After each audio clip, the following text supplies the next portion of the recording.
Hey there, guys. How's it going? Since we don't have a lot of time tonight, I figured I'd jump right into it. And tonight we're going to talk a little bit about transitions and collection. Um, and I'm here with Abigail. And recently I actually went and worked a little bit with Mark Rashid. And one of the things that he was talking about was, getting your horse to feel basically like your legs. So your horse wants to move off, or if you want to move your horse off, the same way it feels like if you just move off into a jog. If you went to from a walk to a jog, um, on an elliptical machine or on the treadmill, that's the same way your hips would feel as if you were going to the jog on the horse. And then if you're going to a canter, that's the same way you'd feel as if you broke into a skip, which I know a lot of people don't do as adults, but it's worthwhile trying out every once in a blue moon, to get a feel for how your horse's front legs should be moving. Basically, is how we move our two legs is how our horses move their front legs. So that's a little food for thought. So anyway, the how that works into transitions and collection is that obviously transitions is you're getting your horse to move off of your seat cues here.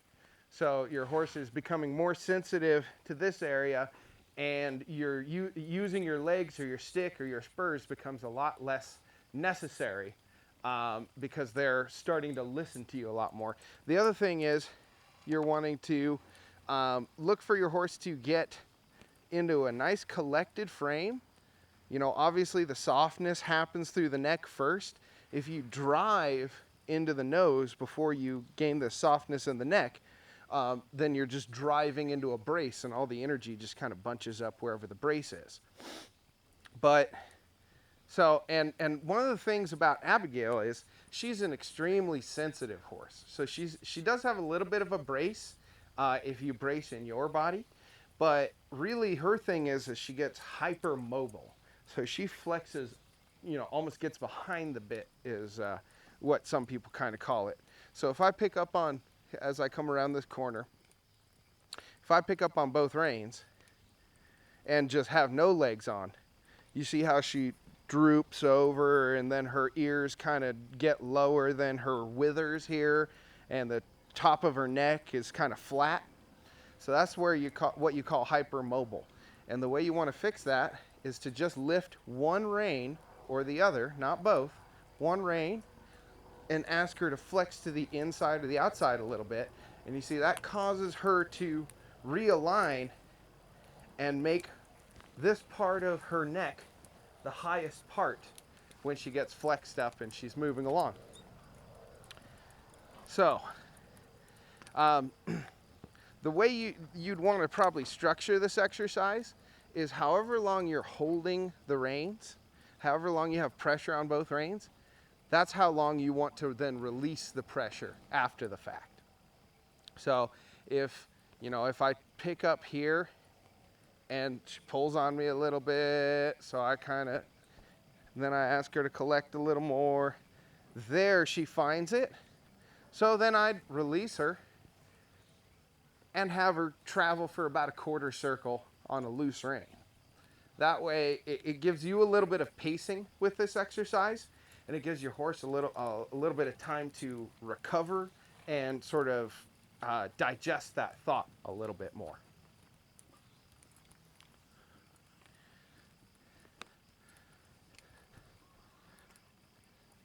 Good girl. So then as I come around this corner again, I'll start to pick up on a little bit of pressure on both reins. There, and you see how she kind of wants to speed up to it right now. That's, some horses will do that too, and you just stay relaxed until they come back to whatever pace you started off at. There we go. So there's this nice walk and the nice frame, and she held it for about a quarter circle, a little less. So we'll let her out and we'll let her think about that for about a quarter circle. And if you haven't done this a lot with your horse, starting at the walk is the most important step in getting that collection. Well, starting at the standstill, asking your horse to back up and get a frame and get soft, that's the first step. And then the second step is asking for them to get soft and carry themselves at the walk here. And that way they learn how to actually push their back muscles up and support the saddle, and you get a little bit nicer ride. So then after your horse gets a little stronger and is able to hold that frame for, 9 strides or so, and we'll lift a little, there we go, have her find her frame. Then we can move on into the jog, and it's just moving your hips in that 1-2 sensation. There we go. She held that really nicely, so then you relax your seat, come back to the 4-beat, and release and lengthen. Let your horse think about that thing for 4 beats. Good girl. And as they get really nice, then they'll start stretching their neck down to the ground and looking like one of those Western pleasure or reining horses that are so popular these days. Good girl, Abby.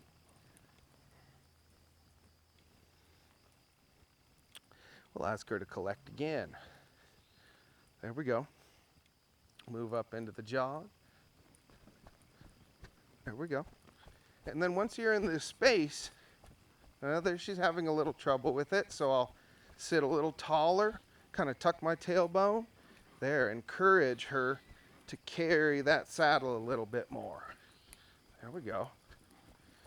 And if she wants to speed up, just kind of keep that 1-2, 1-2, 1-2 sensation in my seat. There we go. Until she finds a good spot where she's traveling nicely. She's soft in my hands. There we go. We have a good pace. So then I'll relax in my seat, go back to that 1, 2, 3, 4, 1, 2, 3, 4, and start to lengthen out. There we go. And if you ask how often you should do an exercise like this or how much you should work on this, I mean, you could work on this for years. This is basically this exercise here is the foundation that virtually all dressage exercises are built on. So it's just, I've heard it described as a million transitions. And that's really what it is you're just doing a million, transitions over and over again. So then let's see if we can, ask her to hold that frame nicely, move up into her jog. 1, 2, 1, 2, 1, 2. There. And then we could see if she can move up into that canter pace here for a stride if she's feeling good. A stride or 3 maybe. So you see how she stuck her head up in the air, tried to turn her neck inside out a little. We'll ask her to jog along again, find that even pace before we go for any further. There, and then start to look for her, remain relaxed in your own body, and look for her to see how she's trying to elevate her head in order to speed up. See if she'll drive up from the shoulders. And if she has a little trouble with that,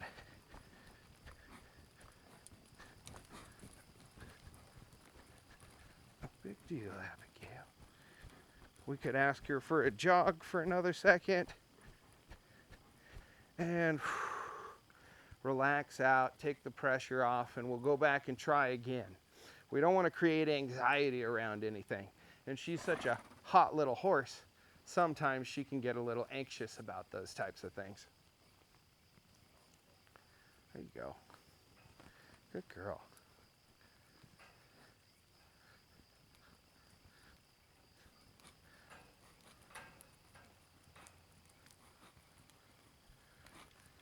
As we come around this corner, I'll start to choke up on my reins. There we go. Let my elbows just kind of bend and hang. Feel myself growing tall. There we go. There's a nice shape. But she's wanting to let her hip escape out to the side a little and let her shoulder fall in. So first things first, before see how she's getting prepared for that canter now, I'm just going to ask her to shape up and then carry this for a little bit and then relax again. I had an old trainer named Eric Thomas, And he'd say, a smart horse anticipates, but a finished horse waits. And that's really what we're going to create here, is a nice finished horse. And if we don't notice these little things, if we just brush by them, then we're not going to get that nice finished feel to our horses. So let's focus on the little things. Have her bring herself up in that shape, in that frame. Nice. There's the energy. And then we'll see if she can bring it up into that 3 beats. Here. I'll lift my reins a little. She wants to pull on my hands a tad. We'll have her find her shape. Not quite. Find her shape. If she has a little trouble with it on the canter departure, we can ask her into the canter a little bit and then have her find that shape. There. Then breathe out, come back to your 2 beats. 2, 1, 2. And then come back to your 4 beats. Good girl. Yeah.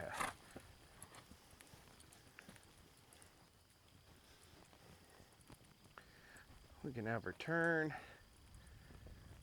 walk her way around, and by the end of about a half circle, she'll be ready to ask to focus again. But these pauses in between, especially for fractious horses, for nervous horses, these pauses are invaluable. And actually for lazy horses, or horses that don't give a lot of energy, long periods of rest are important. That way you're not always asking them for something and you deaden them to your cues.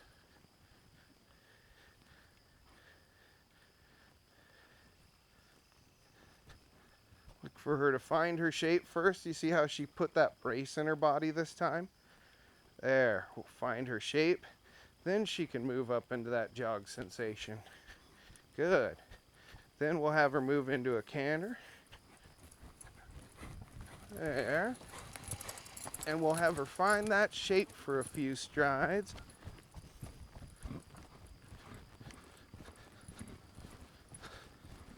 There's more of a shape. You see how she falls out of it because she doesn't quite have the strength to carry it. So then we'll go ahead and ask her to come down to a jog here because she started speeding up. You know, that's another thing that Eric Thomas taught me, is that a horse will speed up when they're looking to find their balance. They're looking to find their center of gravity. So if you slow that action down and have them shape up and find their balance again before you proceed, it's going to work a whole lot better for you. So right even here, she wants to accelerate, so we'll do the opposite. Come down to a nice walk and have her walk out for a minute. Do that recovery thing.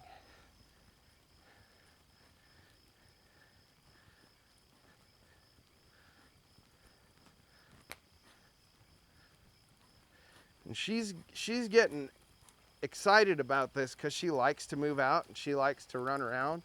But working this way, you know, she likes to run around her way. So she'll kind of scoot out and stick her head up in the air and run around however she wants. Putting herself in frame and cantering slowly is kind of a difficult thing for her. So you see how as I pick up on those reins, she wants to accelerate.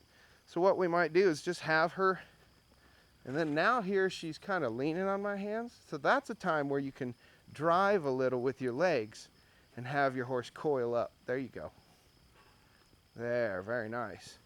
And if she shapes up nicely like that, we'll let her out and think about it. You know, this is about rewarding the small things and training today so that we have a better horse tomorrow, which it's heading towards very quickly here. So we'll see if she can carry herself up into this frame, up into the canter nicely, and see if she can find a good note to quit on.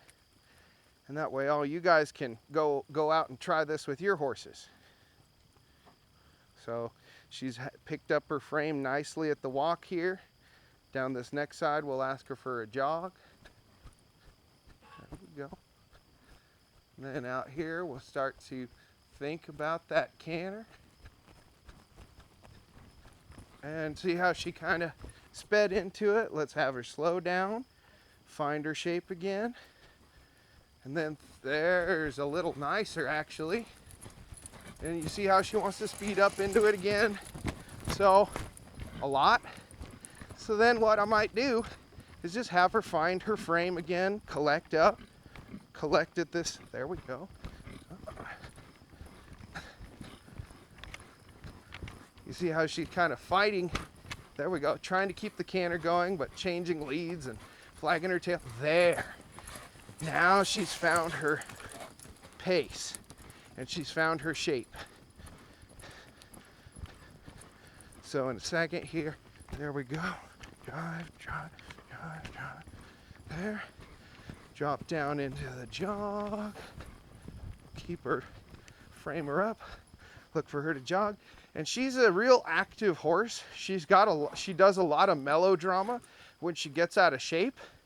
So don't pay any attention to that. Your horse isn't as, most likely isn't as athletic, so they're not gonna do nearly as much like that.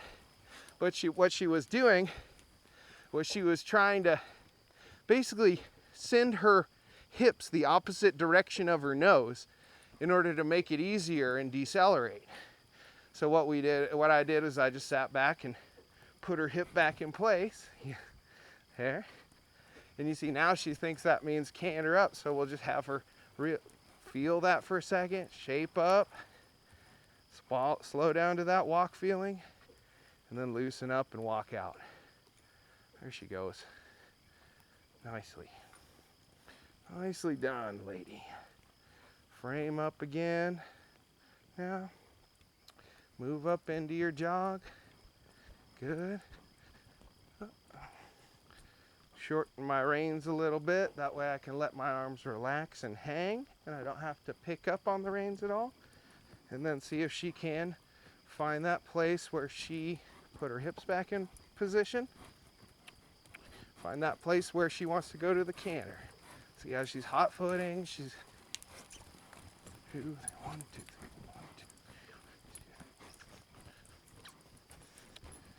2. There you go. There she goes. There she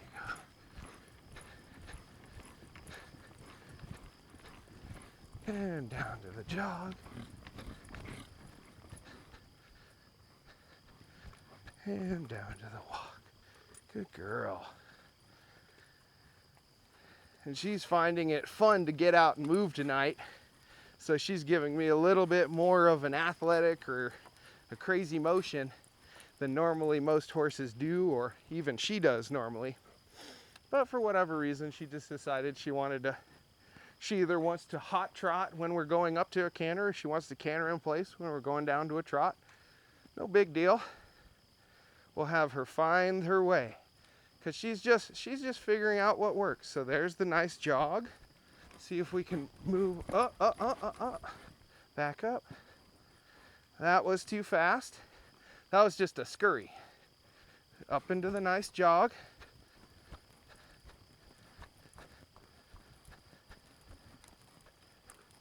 And down to the walk. If she's not ready for it, we're not gonna ask her for it. You know, we're just gonna take our time, let her kind of focus in and realize what we're asking for. Because, you know, she's a lot like a lot of humans. When you ask her for a little too much, they tend to fall to pieces real quick, and they want to let the flak fall where it may. But you just kind of act like no big deal, act like nothing's happening, and eventually they'll feel silly and put themselves back together. A lot like people. So, just nice relaxed feel. 1, 2, 3, 4. There we go. Then into a 1, 2, 1, 2. Then see if we can lift to a 1, 2. See how she braces just a little bit. So we'll see if maybe she wants to, and when I ask her to bend, her hips kind of come around the corner the wrong way. So we'll just ask her to come around here. There we go. Good girl. hey, that was actually kind of a nice canter. And then she wants to kind of speed afterwards, so I'm just gonna help her rate and find, there we go, find her pace. There you go. Nice. And then we'll come down to a jog. Look for her to soften up and feel good. There's a nice feeling jog.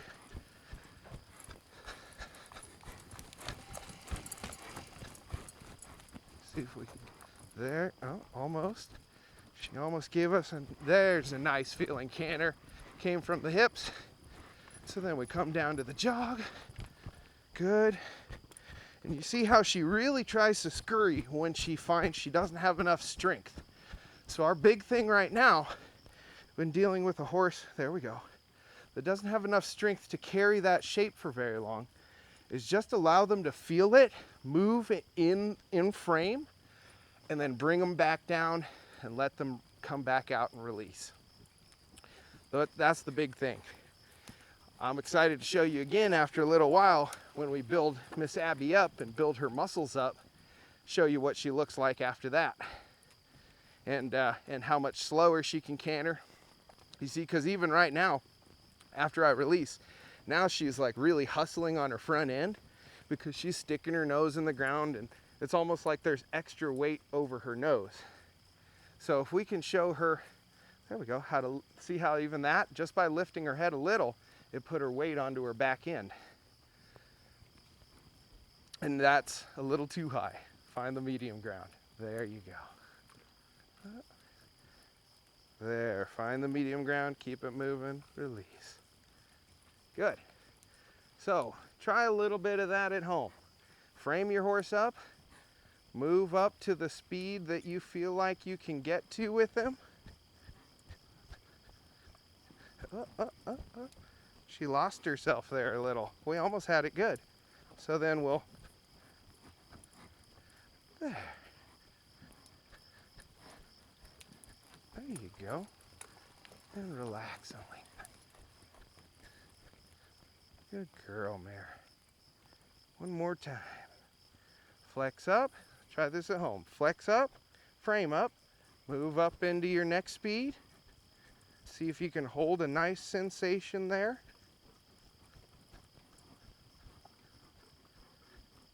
And then bring it back down to your walk. No big deal. Let's try to go the other way there, Mare.